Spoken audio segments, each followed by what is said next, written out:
Alhamdulillahi Rabbil Alameen wassalatu wassalamu ala Sayyidina Muhammad.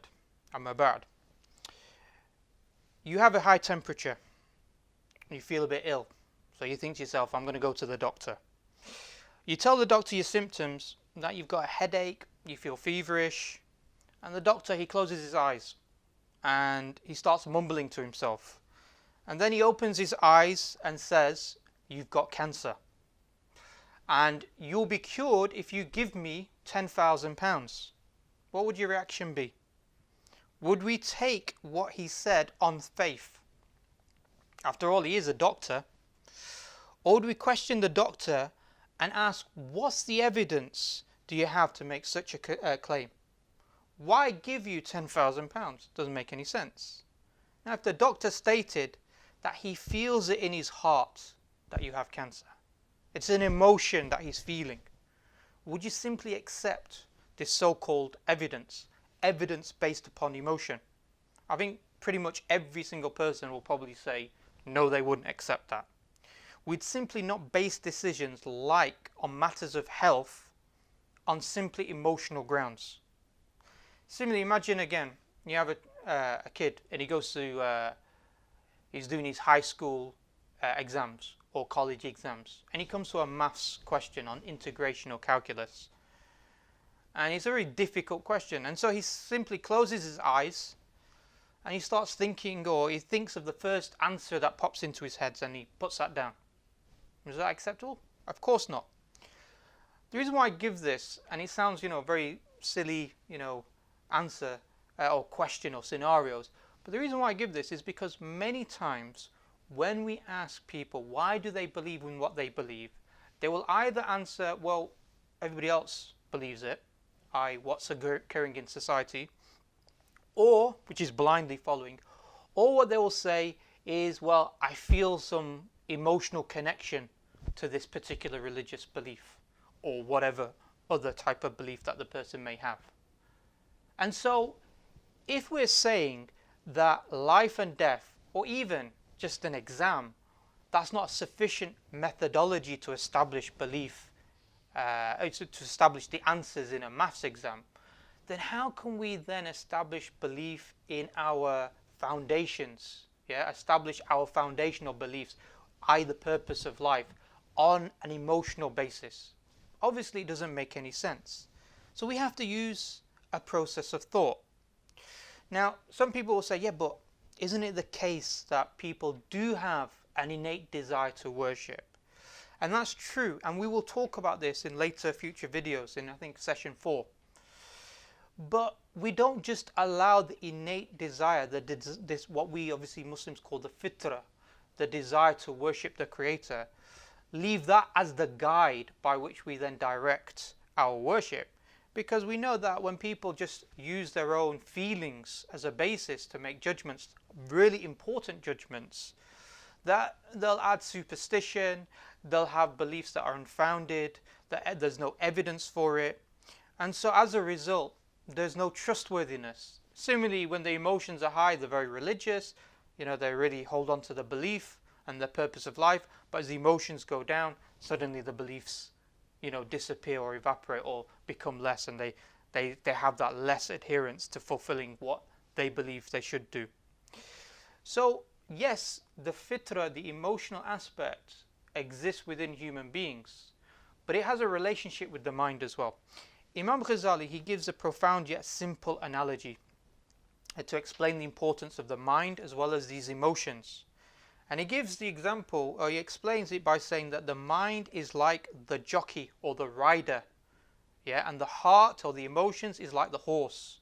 So you have the jockey who rides the horse. And he says that if you just had a horse and you let it go, it's going to go in all different directions. It's going to go in this direction, that direction. And if you just had a rider without a horse, then it will take him ages to finish the course. So Imam Ghazali said the best scenario, the best situation to be is where the jockey rides and directs the horse. Meaning what?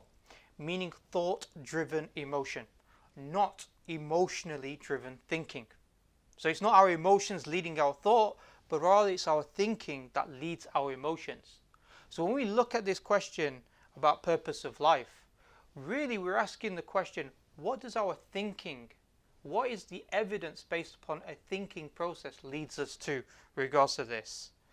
And so this leads us to the topic, this big word called epistemology. Now epistemology is used in philosophy and all it simply means is theory of knowledge. That is to say, what is the method we use to determine the ideas we hold in the world?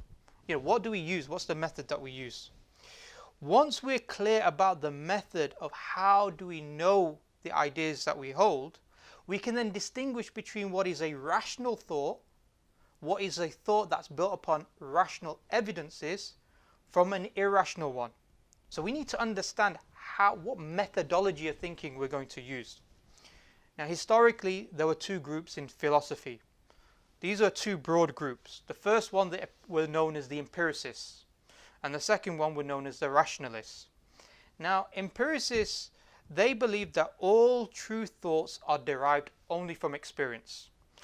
That is to say that the minds are an empty vessel, or in Latin they said tabula rasa, meaning a blank slate. And the proponents of a blank slate, tabula rasa, argued against the rationalists. The rationalists, they differed. They said we're not a blank slate.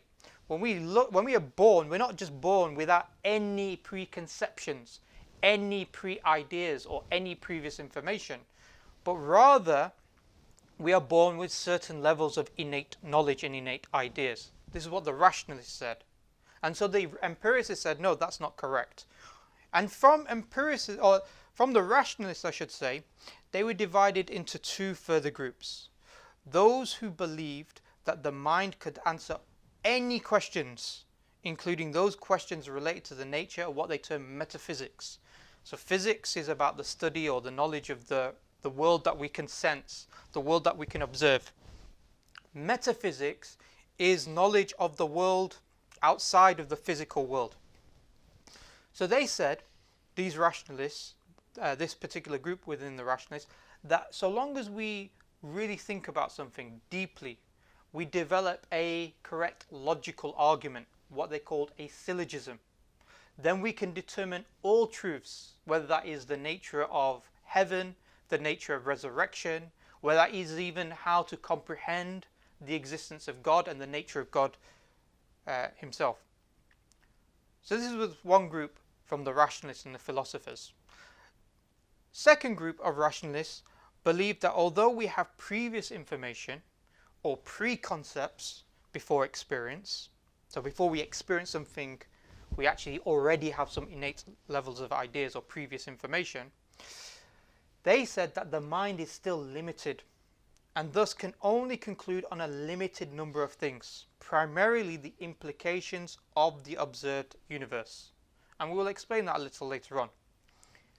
As for the empiricists, those who believed we only know through direct experience, as a blank slate, then this philosophy morphed into what we now know as the scientific method, and what some atheists hold, that we only know truths through this scientific method. So empiricism, knowledge through experience, we have no innate ideas, we can only know when we've experienced it.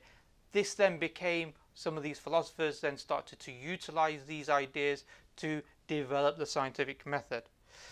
And some atheists, because they adopt this empiricist, naturalist and scientific or scientism, and we'll in the next video we'll discuss that in more detail, but some atheists, when they adopt this, they say therefore that if something cannot be empirically tested, meaning through the scientific method, then such an idea does not exist or is unprovable.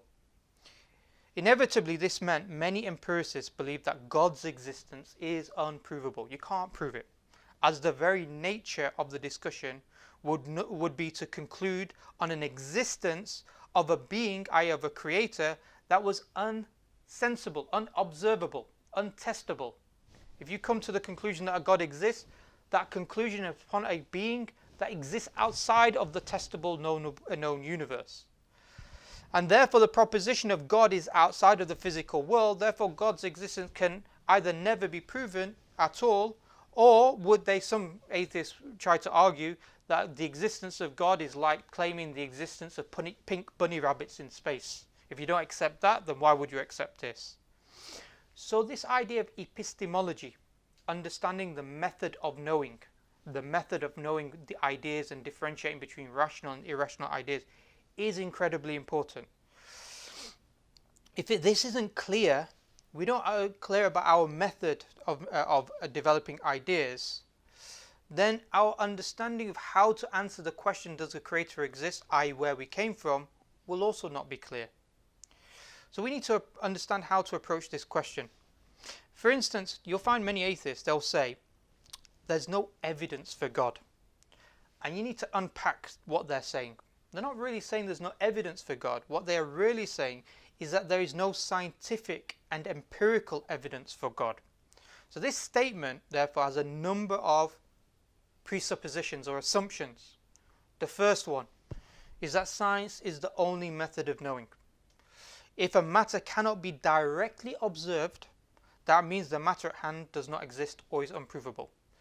Similarly, you'll also find many atheists claim that one day science will answer all questions about existence. We will get that one theory, the general unified theory, as some physicists say, that will answer all questions. And whether science is, so they say these things. But we have to ask the questions, okay, is that statement that science one day will answer all questions, is that actually a scientific, empirical, verifiable statement in and of itself? So many times in my own personal discussions and the debates that I've done, before even tackling the question about the evidence for God, when a person says there is no evidence for God, I have to address the issue of the methodology of thinking. Is he an empiricist who believes only science can answer all questions? Or do we expand his mind to understand, one, what is science, its role, its limitations, the axioms that it's built upon, meaning the assumptions that it has to accept, and then secondly, demonstrate that there is other methodologies of thinking, the other methods by which we can know truths, which are not termed scientific or empirical. So in the next video, we'll dive a little deeper into the scientific method and really analyze what it is and what are the assumptions in science, and does it lead to definite conclusive ideas and principles.